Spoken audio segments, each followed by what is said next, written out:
Yo, what's up, guys? Teacher Paul up here, and today we have a coffee request. If you want to request a video, click over here or go on to buy me a coffee. Link is in the description, and thank you so much for your support.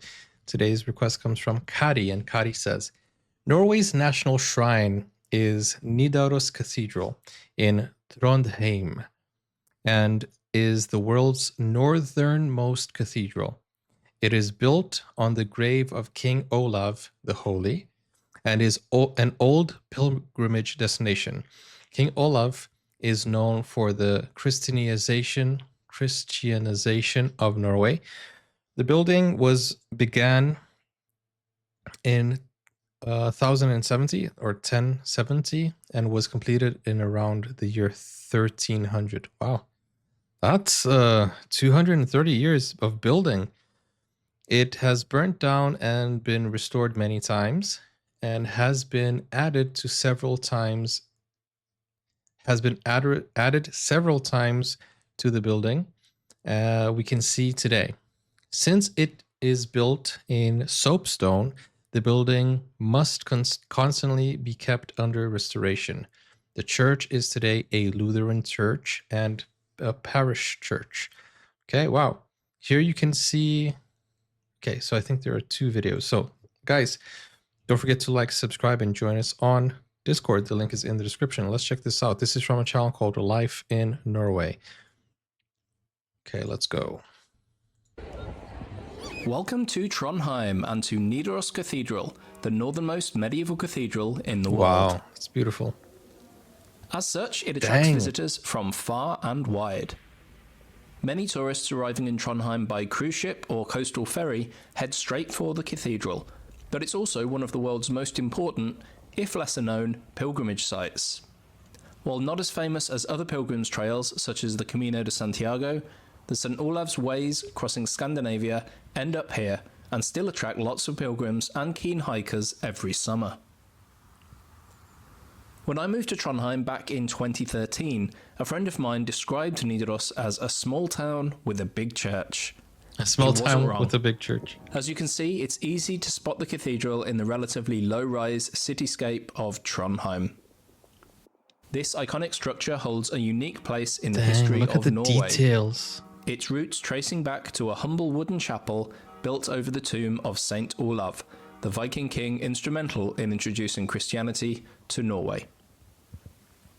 Before you venture inside, take a few minutes to admire the remarkable west front. Wow. This facade, packed with intricate carvings, is arguably the most eye-catching feature inside and out. I mean, 230 years. Isn't as ancient as it may first appear. They had time. The west front was completely restored between 1905 and 1983 in what was the largest and longest ever art project in Norwegian history. Yo, the sculptures depict. It's crazy that nowadays we are not able to do stuff like this. Like, not nowadays. And I don't think anybody has the patience to wait 230 years. A variety of historical and religious figures, some rooted in fact, and others in pure fantasy. The cathedral's stained glass windows, including the rose window on the west front, are a sight to behold, but they are best appreciated from the inside. So let's head on inside and take a look. First things first, if you haven't pre-booked a ticket online, you'll need to head into the neighbouring building to buy a ticket. This is also home to restrooms, a cafe, and a gift shop with a wide variety of products available to buy, including the wonderful Lewis Chessmen figurines. Too many flat and shiny surfaces. Stepping inside the cathedral, you will find yourself in a serene sanctuary, showcasing Romanesque and Gothic architectural styles. The lighting that they use. Whether you are a Christian, of other faith, or a non-believer, there is so much to appreciate in here, not least the stunning architecture. It is stunning. I guarantee the first thing you'll do is gaze upwards. I've always felt the interior of Nidaros Cathedral to be a bit TARDIS-like.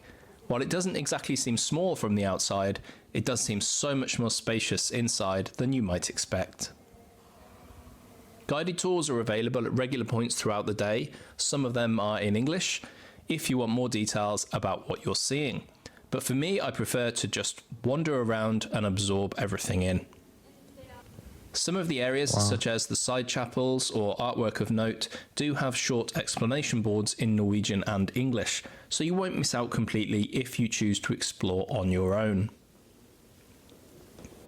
Once you reach the first of 2 altars, be sure to turn around and admire the organ and fantastic rose window from the inside. Look at the rose. On a sunny day, this is an absolutely beautiful spot. As you make your way further into the cathedral, you'll reach the main altar set within this octagonal shrine. Visitors are able to walk around the outside of this, and I highly recommend doing so, not least to admire the remarkable stonework. Man. At the very back of the cathedral, you will find this small memorial chapel of gratitude, which is dedicated to the memory of Saint Olav. This wonderful baptismal font is beautifully decorated with scenes from scripture, and I often spend a long time simply looking at this. I always seem to see something new. There's so much detail, all the way guys. around the So edge much of the details. cathedral, so you don't miss out on any of the many nooks and crannies, such as this memorial chapel that's open for silent prayer throughout the day. There's also a bigger side chapel that's often used for services on Sundays and at other points during the week. On the other side of the cathedral, this altar and decoration that's oiled and processed after Sami tree traditions was added to the cathedral in 2017 to mark the 100th anniversary of the first National Sami Assembly, which was held in Trondheim. Nice. If you're up for it, you can also climb the steps up to the main tower during the high season for an additional fee. Though I still haven't climbed it myself, the views over Trondheim Centre are said to be unbeatable. Last but definitely not least, the crypt, accessible through this narrow, steep staircase, offers a fascinating collection of marble gravestones. I thought it was going to go deep down. Some of the most notable stones have notes in Norwegian and English explaining the inscriptions on the stones, or in some cases what historians believe the inscriptions to say. While it may seem a bit creepy to go down to the crypt to look at gravestones, this is actually one of my favourite parts of the cathedral. It's just something a little bit different. The restoration of Nidaros Cathedral began in 1869, or I should say the latest restoration, as there have been many over the centuries, and it still continues to this day. 1869 was the restoration. Was it? Wait, the workshop was established in 1869 for the purpose of restoring. Oh, okay. Guys, like, do we still have these type of stone carvings today? I mean, do people still continue that craft? There must be, right? There must be. When you visit, chances are at least some of the exterior will be covered up. That's always going to be the case with a building that's this many centuries old. Most recently, renovations have been done of the King's Entrance, which had to be completely renovated due to... This right here, this is something I always ask myself. Why are the doors so big? Some people said, oh, because they had horses. No, but horses aren't that tall. Do you guys believe there used to be giants back in the day? Because why are these doors so big? Oh, it's just for aesthetics. Okay, that doesn't make sense. Why is it so big? Oh, because they had to carry equipment inside. I know everything you mentioned.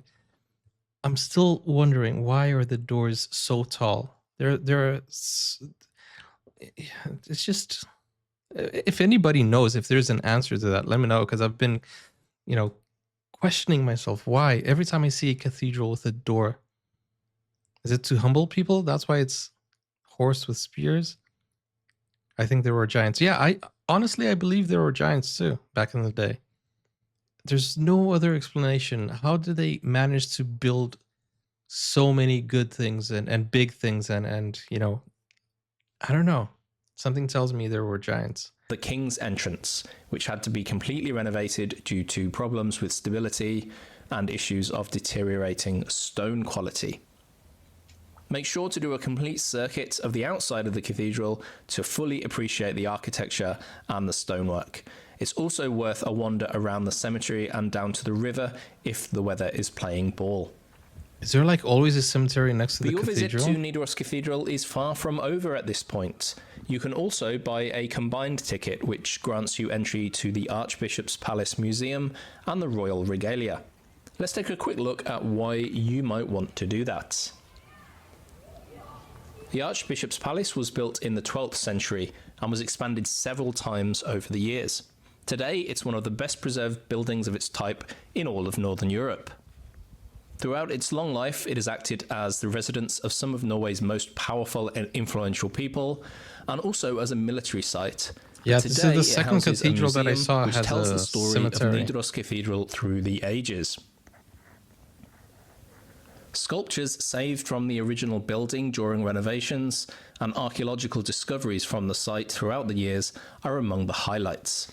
Personally, I find this museum just as interesting as the cathedral itself.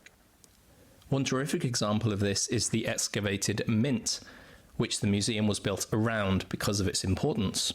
Traces of wear on the floor show where people moved between the hearth and the workbenches, where individual coins were struck. The entire workshop is temperature controlled and closely monitored to conserve its condition. Another highlight the that many Sami people flag miss is with the Norway's Norway's crown flag. regalia on display in another small museum on site. The collection includes the crowns of the king, queen and crown prince, together with other items such as ceremonial robes and a history of the Norwegian royal family. Unfortunately, photography is not permitted inside this museum, so I cannot bring you images, but if you are a keen royalist or a student of European history, this is a great opportunity to see some of Norway's most mock-up. valuable items with almost no one else around. I hope you Dang. enjoyed this virtual visit to This close-up really looks, really shows the details. Man. And this is the outside of the flower, right? The inside. Ah, and the inside has colors. Oh, okay, cool. I hope you enjoyed this virtual visit to See? Trondheim's Nidaros Cathedral. Why not check out some of my other videos about Trondheim, or head on over to lifeinnorway.net for loads more information on Trondheim and Norway. Wow, that's pretty awesome, guys. That is pretty awesome. There's another video here. Here you can see Nidaros Cathedral in Trondheim filmed with a drone. Should I do that one together, Kari? What do you want me to do? Together on this video, or a separate video just for the drone? Yeah, I think we can do a follow-up video, okay? Like a second part, because that's a 4-minute video as well. So guys, thank you so much. This was part 1. We're gonna do part 2, so subscribe so you won't miss it. Thank you so much for this request, Kari. And guys, the next video will be the Nidaros Cathedral drone footage, okay? So I'll see you guys on the next video. If you want to request a video just like Kari did, go over to Buy Me Coffee, click over here, and click over here, and let's watch more of Nidaros Cathedral on the next one. Take care. Bye-bye.